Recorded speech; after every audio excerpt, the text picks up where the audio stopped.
Hi everybody, and welcome back to Lost Genre Reddit Stories. This post is from the subreddit Relationship Advice, and it's by user Money Spending Wife. My 30 male wife, 28 female, has unaccounted income. My wife and I have been together for 5 years. I have been the breadwinner for 3 of those years, while my wife stays at home and cares for our 3-year-old and 2-month-old. My wife has had no income coming in since being a stay-at-home mom, so we manage all our finances on one income. We live in the Midwest and I make a decent wage, so we live comfortably. We are pretty frugal, we live in a nice home, but we also have a lot of bills like loans, mortgage, and other expenses which leave very little for fun, but we manage to take a family vacation to Florida yearly. My wife has a car and access to our joint account that I balance every month. This is our only bank account. Before my wife quit her job, she closed her bank account and we opened the joint one. To my knowledge, she doesn't have her own account at any bank. For our 5th year anniversary, my wife surprised me with a very lavish trip to Hawaii. She left our firstborn with her mother. She flew in from New York to care for him at our home. My wife told me that this trip was a gift from her grandfather to us, which was a bit out of character because her family members have a hard time making ends meet, but her grandfather's health is failing and she said he wanted to do something nice for us. I didn't question any further. We had an amazing time in Hawaii. We ate at the best restaurants, did awesome excursions, and had exquisite spa treatments that were all paid for before we arrived.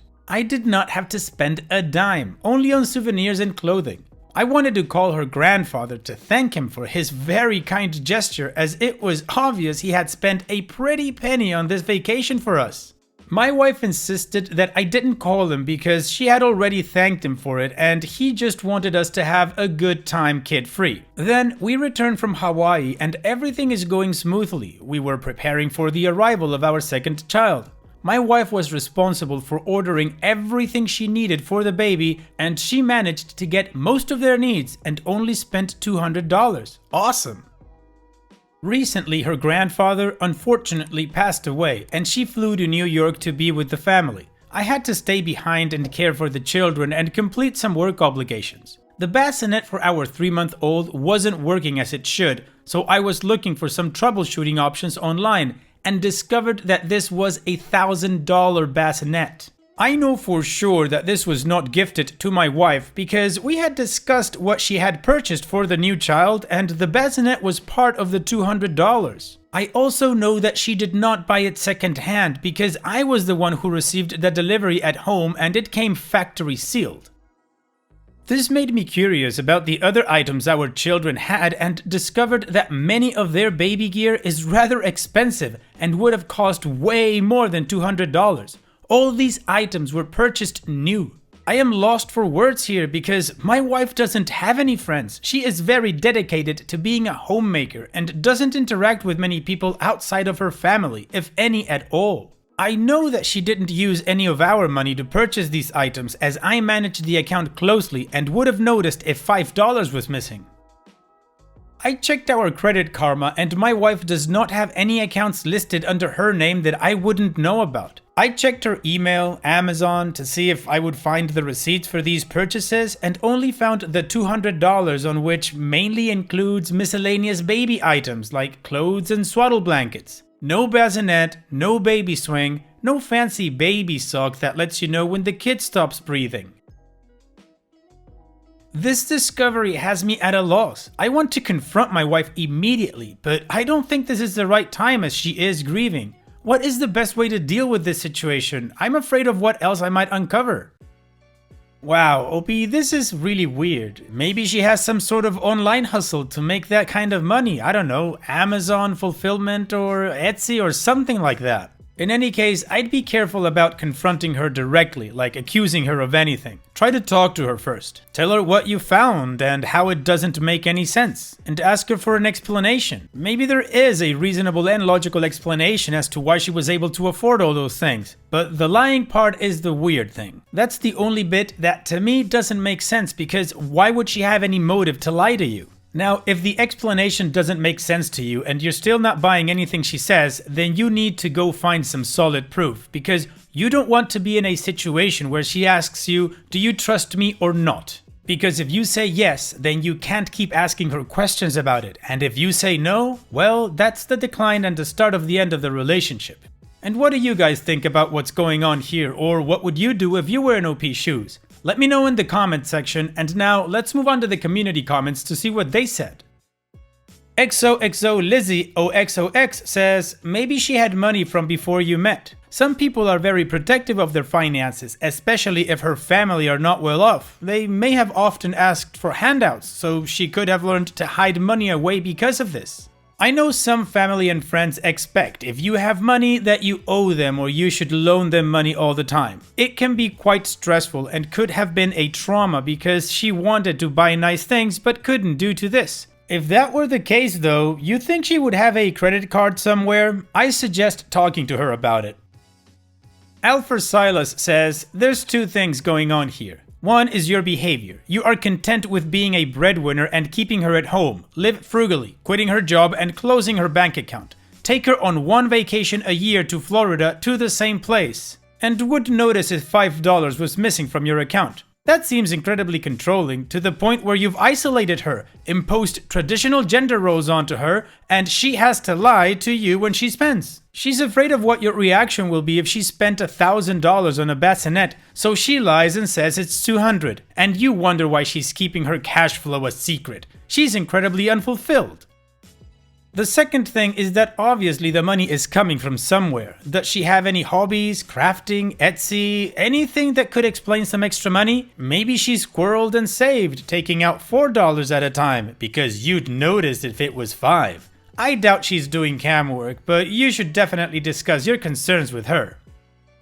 Rico's 1177 says, I guess I'm looking at this a bit differently. The Hawaiian trip, to my way of thinking, is income, part of the family account. It's explained as a gift from a family member who doesn't want any thanks for it. Okay, a little strange, but maybe not. But what if it had been a car? What about 2 times a week maid service? A paid charge account at a grocery store? I can come up with hundreds, and let's say they were framed the same way. Oh, just a gift from Gramps. No, he doesn't have a stash from a bank job he pulled as a kid. Yes, it's true, he can't afford a pot to piss in, just Gramps' way of doing something nice for us.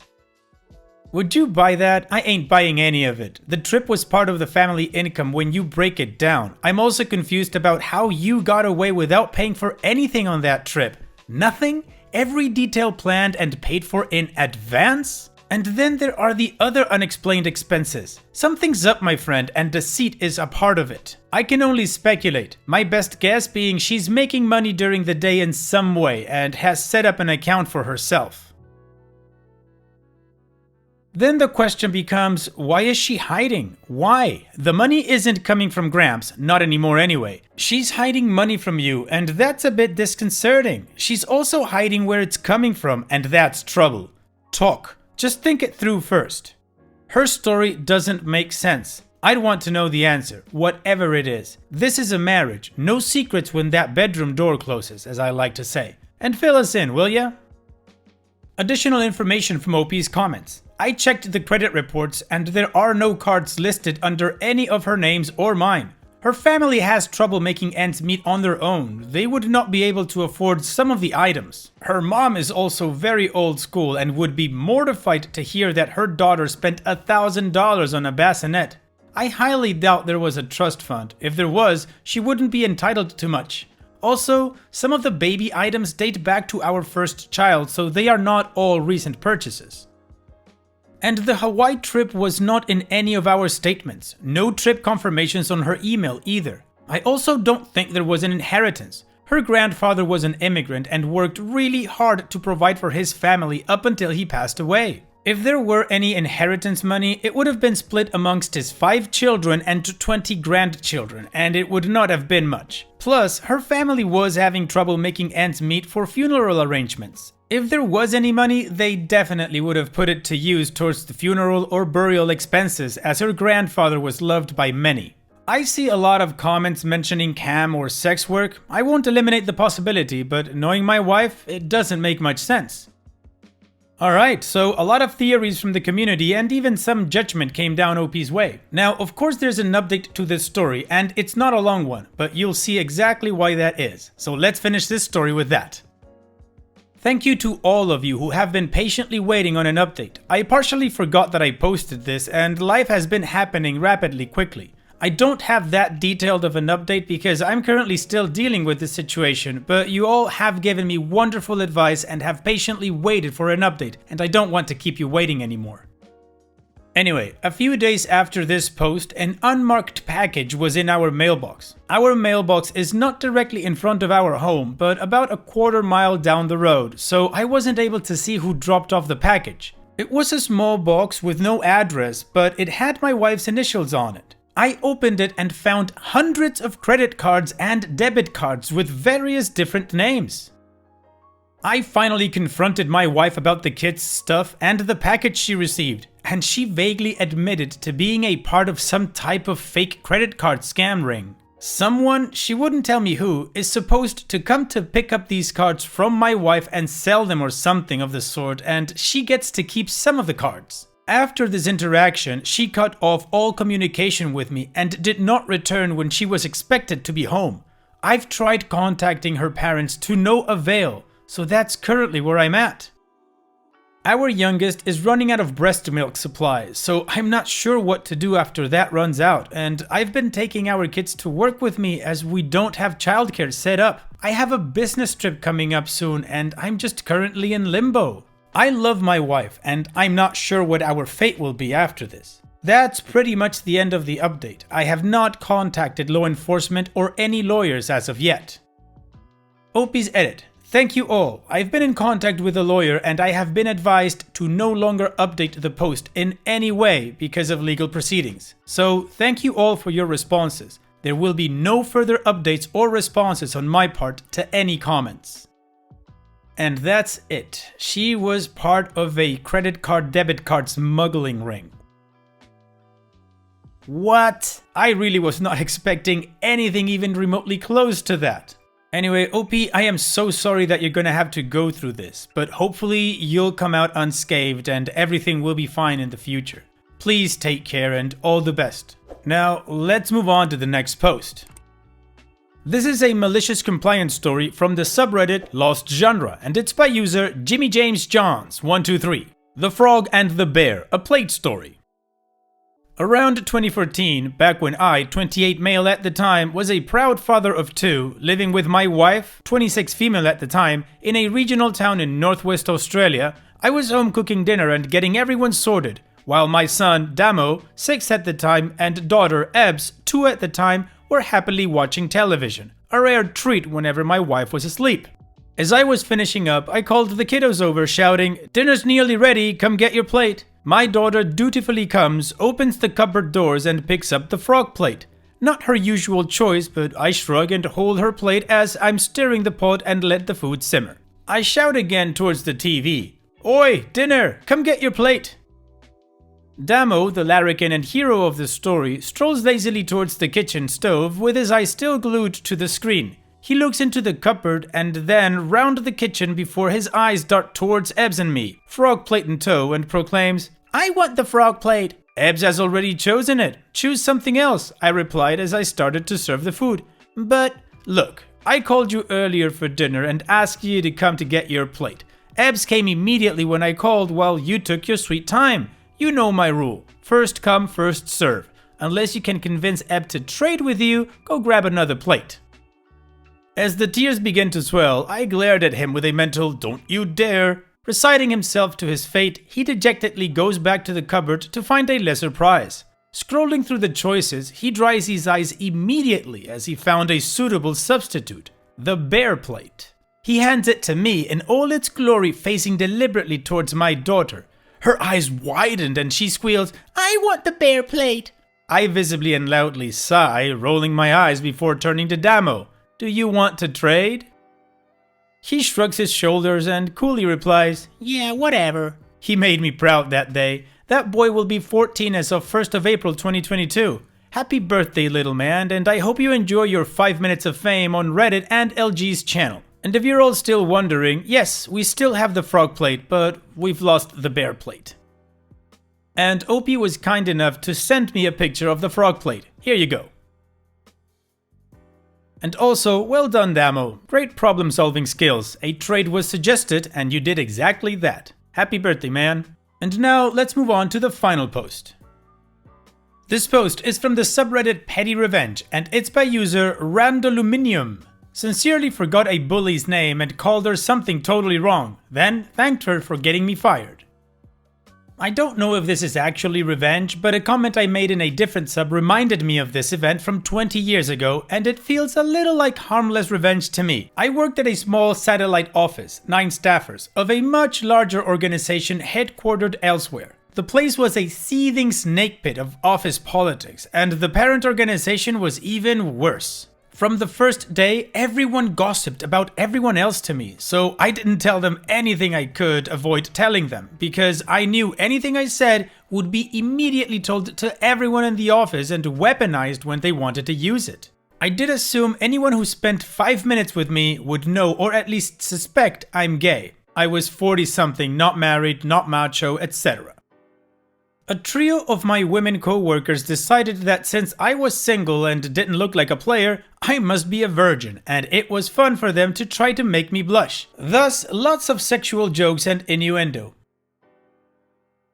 Apparently, it was their job to tease me into, I'm not sure what, to have sex with a woman?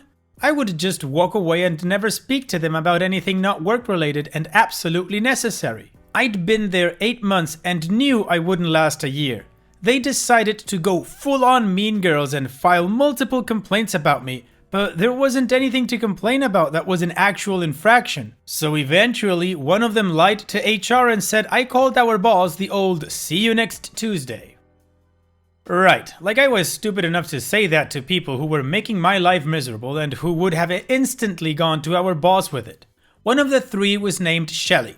I don't know if she is the one who made the initial accusation, but she and her 2 friends all lied to HR and said it happened in front of the 3 of them. I was fired for supposedly calling our boss that word, and along with a lot of self-righteous anger about it all, I got a better job and moved on. A few years later, on Christmas Eve, I was in the post office and someone called my name. I turned to look, and for some reason, when I saw her face, I exclaimed, "Darlene!" like it was someone I was thrilled to see.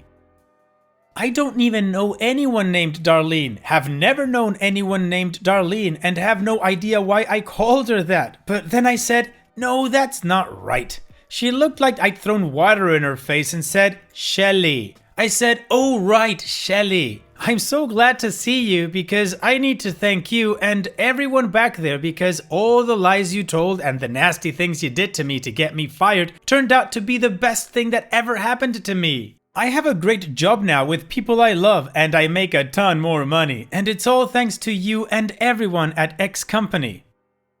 She suddenly looked like she's bitten into a lemon and said, "Well, you have a Merry Christmas." And I walked away. Opie's edit. I just remembered a small detail. You can imagine in a crowded post office on Christmas Eve, when a gay man exclaims, "Darlene," all heads turn to look. It was a small post office, but there were still around 12 people watching while she corrected her name and I called her a liar who got me fired. Remembering it made me laugh, and I haven't even thought of that woman in 15 or so years. Well, OP, I don't know if it counts as petty revenge, but it must have definitely felt good. Especially, you know, calling her Darlene and watching her face just melt away. Good for you. Thanks for sharing. And it's that time that we've reached the end of the video. I hope you enjoyed today's stories. I really did enjoy reading them to you. So if you did, then don't be shy and go ahead and give the video a like. And don't forget to subscribe or even share this video with people that you might think will enjoy my storytelling. Also, if you have the time, go down to the video description and check out all the links I have for you, from our Discord community to my channel merch. And finally, I'd like to say thank you for watching. It really means a lot to me that you enjoy my videos. And having said all that, I'll see you guys in the next video.